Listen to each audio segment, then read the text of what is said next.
Alrighty, holy moly, not only does BR Winterfest have so much stuff with it, there's so much other information that there is, so try to keep up with me. I'm not going to go like super fast, so you have to like keep up with the brain, because it's 3 a.m. and everyone's tired. So if you're watching this video right now, yeah, why are you up? Go to bed. Sleep is a thing. And why am I up? No, I'm just kidding. But let's get into it. So Winterfest is out. If you don't know what Winterfest is, it's a seasonal thing for Fortnite that comes out during winter time or Christmas.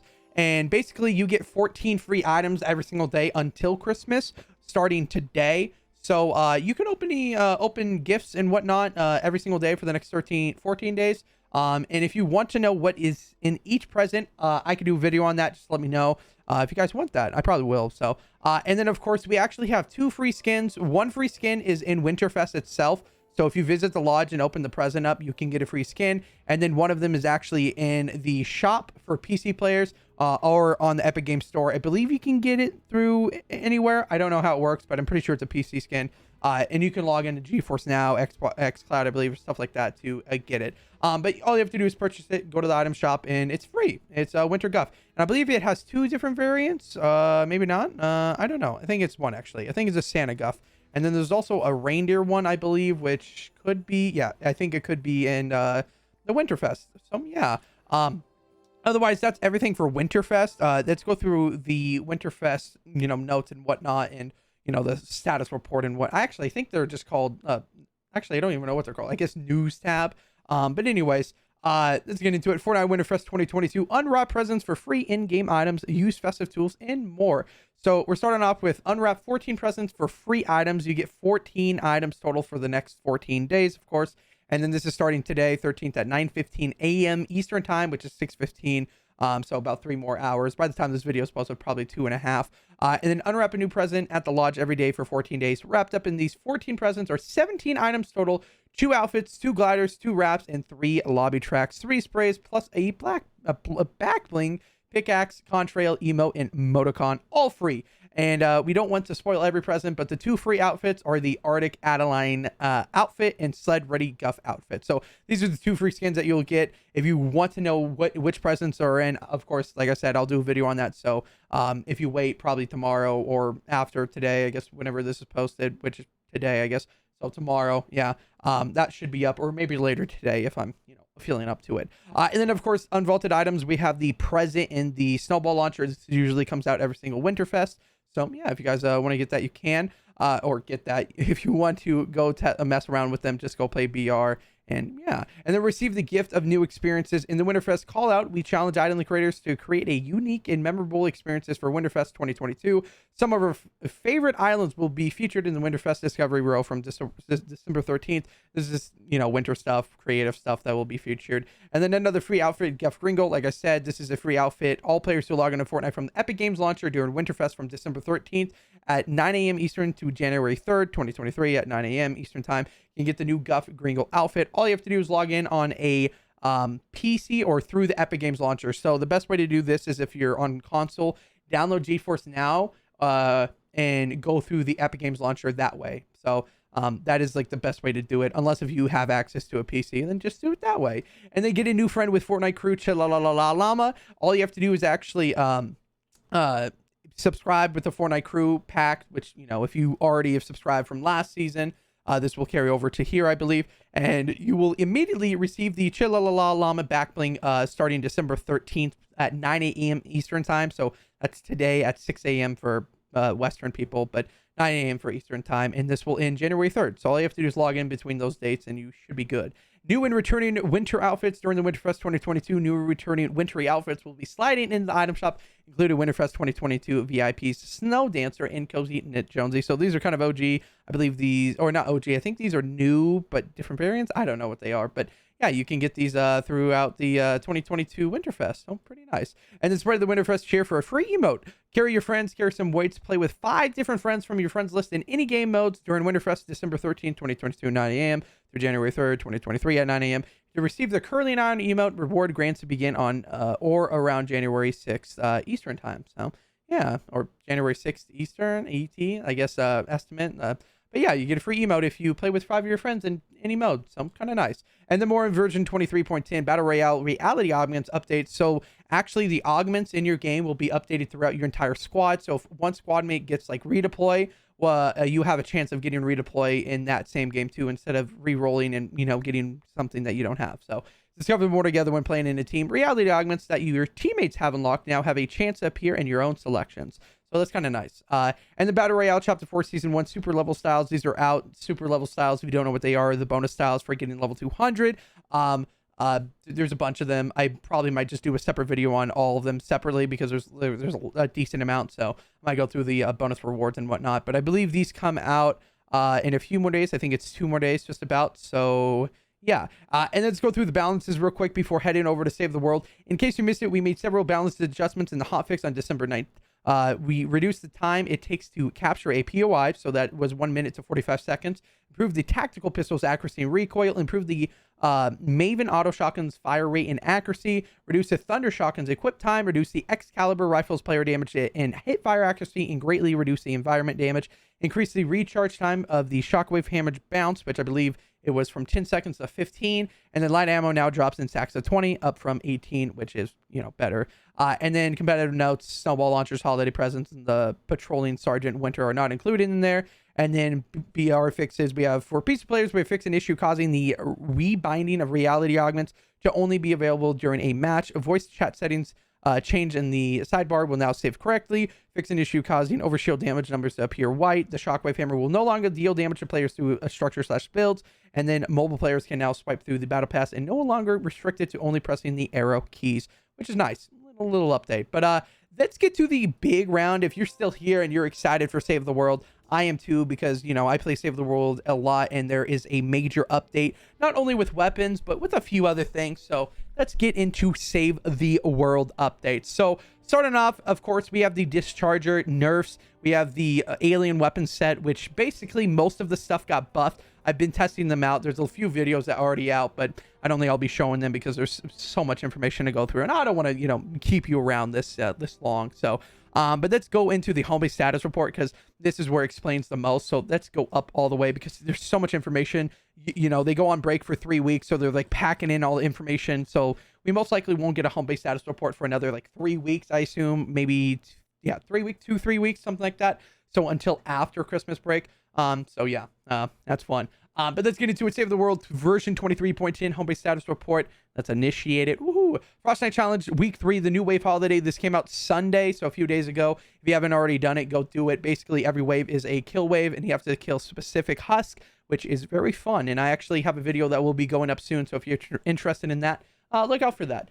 And then Jingle Jess, she comes with it for surviving 8 waves. Her standard perk increases steady duration by 4 seconds, and her commander is 12 seconds. She is decently good for those Outlander loadouts and those low-level missions, so she's definitely worth getting. Ice Queen, December 11th, I guess, you know, 2 days ago. Ice Queen, it came out, which increases your damage against frozen enemies by 14%.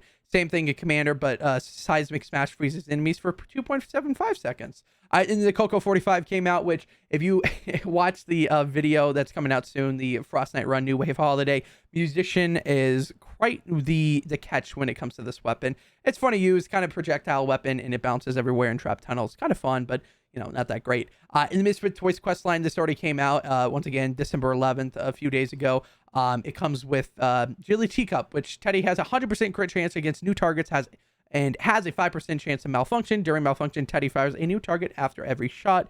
And then the same thing in her commander perk, but after every shot, it zaps a nearby enemy for 51 base energy damage, and then zaps targets deal 51 base energy damage to surrounding enemies.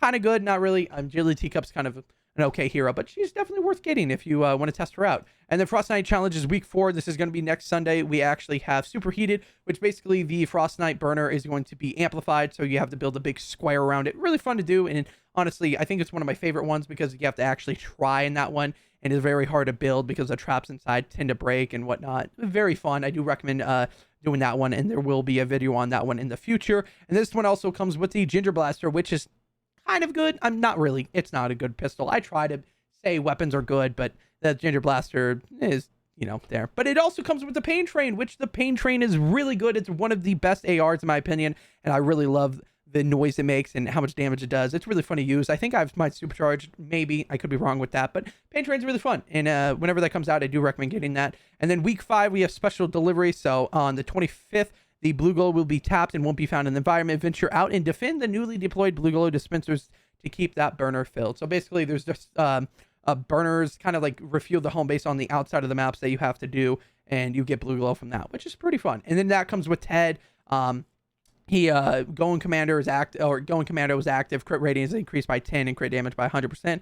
Not that bad. And then he, for his commanders, in addition, eliminating 5 enemies heals you and nearby allies for 97 base health. That is okay. And then he comes with the Santa's Little Helper, really great rocket launcher. And then week 6 is Top It Off.